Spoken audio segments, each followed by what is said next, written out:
ओला electric एक ऐसा stock बन चुका है जिसको लेकर डेली कुछ ना कुछ आपको शॉकिंग देखने को मिलता रहता है और यहाँ पर अब इन्वेस्टर्स काफी ज्यादा सोच रहे हैं कि उनको क्या करना है आगे, क्योंकि अभी एक फिर से जोरदार खबर निकल के सामने आ गई है। कंपनी के सीएफओ यानी कि हरीश अभिचंदानी ने भी बड़ा बयान दे दिया है। इस बयान को हालांकि सीएनबीसी टीवी 18 ने पूरा डिटेल में कवर किया है, लेकिन इस बयान को आगे डिटेल में समझने से पहले मैं आपको बता दूं कि कल हमने क्या बातें की थी। जहां कल हमने ये भी देखा था कि भाई ओला इलेक्ट्रिक काफी बड़ी मुसीबत में फंसती हुई नजर आ रही है। यहाँ 95% कंपनी के जो शोरूम हैं उनके पास ट्रेड सर्टिफिकेट नहीं है, जो इंडिया के मोटर व्हीकल एक्ट यानी MVA को वॉयलेट करते हैं और इसी वजह से ऑथोरिटीज ओला इलेक्ट्रिक के शोरूम के ऊपर रेड कर रही है। और इस आर्टिकल के अकॉर्डिंग कुछ शोरूम्स कंपनी के बंद हो रहे हैं और व्हीकल सीज भी हो रहे हैं। और वहीं ये भी देखने में आ रहा है कि भाई ओला इलेक्ट्रिक जब से लिस्ट हुआ है लगभग 60% तक नीचे गिर चुका है। अब 60% नीचे गिरना, जिन इन्वेस्टर्स ने इस कंपनी में पैसा लगाया उनका ट्रस्ट तो बिल्कुल टूट गया है और बचे कुचे जो इन्वेस्टर टाइटली होल्ड किए हुए हैं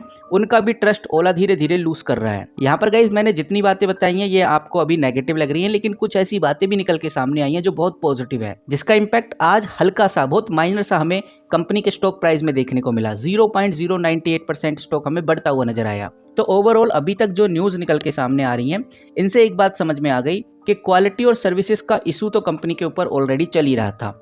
अब ये कंपनी लीगल ट्रबल में भी फंसती हुई नजर आ रही है। इतना ही नहीं, जो वाहन पोर्टल का मामला था फिलहाल अभी वो तो क्लियर हो चुका है। वाहन पोर्टल यानी कि ओला इलेक्ट्रिक ने कहा था कि भाई हमने फरवरी 2025 में 25,000 यूनिट सेल की थी, लेकिन वाहन पोर्टल की वेबसाइट पे दिखा रहा था 8,647 यूनिट और वाहन पोर्टल वेबसाइट के डाटा की वजह से ओला 4th नंबर पे आ गया। लेकिन ये क्लियर हो चुका है कि ओला इलेक्ट्रिक ने 25,000 यूनिट ही सेल करी हैं और जो क्लियरिटी है मैं ऑलरेडी आपको पुरानी वीडियो में दिखा चुका हूँ। अगर आपने नहीं देखी तो हमारे चैनल पे वीडियो है, आप उसको चेकआउट कर सकते हैं। नाउ गाइस अब हम बात करते हैं अभी की, क्योंकि अभी एक और बड़ी खबर निकल के सामने आ रही है। इस खबर का इंपैक्ट कंपनी के स्टॉक प्राइस पे भी पड़ेगा कल, और हम कह सकते हैं कि आने वाले क्वार्टरली रिजल्ट में भी पड़ेगा, क्योंकि जो कंपनी के CFO है यानी कि हरीश अभिचंदानी ने बड़ी बात कही है। हरीश अभिचंदानी ने साफ साफ क्लियर किया है कि ओला इलेक्ट्रिक ने फाइनली अपनी इलेक्ट्रिक मोटरसाइकिल की डिलीवरी स्टार्ट कर दी है। और अगर कंपनी ने अपनी मोटरसाइकिल की डिलीवरी स्टार्ट कर दी है तो इसका इंपैक्ट हमें कंपनी के लेटेस्ट क्वार्टरली रिजल्ट में जरूर देखने को मिलेगा और इसी वजह से ये सिग्नल बहुत ही पॉजिटिव है इन्वेस्टर्स के लिए। और यहाँ पर कंपनी के CFO ने यह भी क्लियर किया है कि जो ओला इलेक्ट्रिक है 2 व्हीलर मार्केट सेक्टर में फिर से लीडरशिप पोजीशन ले चुकी है। ये भी इन्वेस्टर के लिए एक पॉजिटिव सिग्नल है। वहीं यहाँ पर हमें ये भी देखने को मिल रहा है कि भाई पहले एक स्कूटर को बिकने में 35 दिन लगते थे, लेकिन अब सिर्फ 20 दिन ही लगते हैं। मतलब कंपनी की जो डिमांड है स्टेड हो रही है, सप्लाई चेन बेटर हो रही है। वहीं पहले कस्टमर को 12 दिन का वेट करना पड़ता था, लेकिन अब सिर्फ 3 से 4 दिन में ही स्कूटर मिल रहा है, जो दिखाता है कि भाई कंपनी ने अपनी लॉजिस्टिक को काफी ज्यादा फास्ट किया है, सप्लाई चेन को भी बहुत ज्यादा इंप्रूव किया है। इससे कस्टमर का एक्सपीरियंस भी इंप्रूव होगा।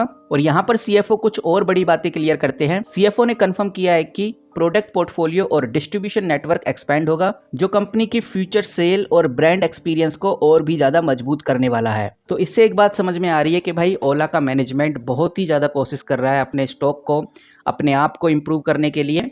और ये जो पॉइंट है काफ़ी ज़्यादा काबिल तारीफ है। ये मतलब कि ये न्यूज़ भी काफ़ी पॉजिटिव है।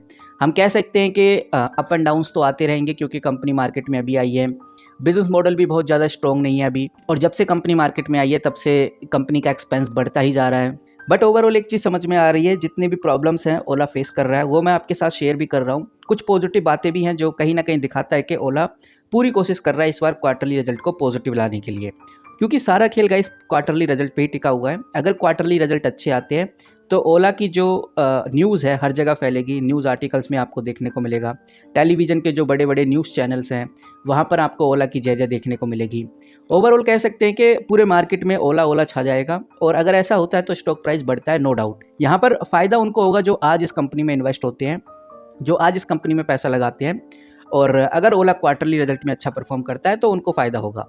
यहाँ पर ये जो न्यूज़ हैं ये यही इशारा करती हैं कि कंपनी के क्वार्टरली रिजल्ट में हम किस तरह से आगे बढ़ रहे हैं, क्या क्या चीज़ें हैं जो हम अचीव कर रहे हैं। जैसे कंपनी ने बोल दिया कि भाई हमने 25,000 यूनिट सेल किए हैं फरवरी में, तो मार्च में भी हमारा टारगेट इतना ही रहेगा या इससे प्लस होगा, तो ये बहुत अच्छा अचीवमेंट है।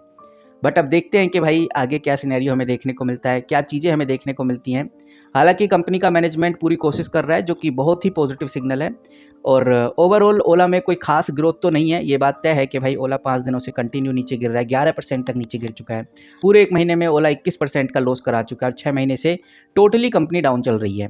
लेकिन हमें ये समझना चाहिए कि भाई ओला धीरे धीरे अपने आप को इम्प्रूव कर रहा है। नो डाउट कंपनी के क्वार्टरली रिजल्ट अच्छे नहीं है, नो डाउट कंपनी के फंडामेंटल्स में इतना दम नहीं है, लेकिन ये जो बिजनेस मॉडल है कंपनी का, ये फ्यूचरिस्टिक है। अगर कंपनी अपने कुछ प्रॉब्लम्स को सुधार लेती है, जैसे कंपनी अपनी सर्विसेज को सुधार लेती है, कस्टमर्स का दिल फिर से जीत लेती है, तो ओला को पीछे जल्दी से नहीं किया जा सकता, ऐसा हम कह सकते हैं।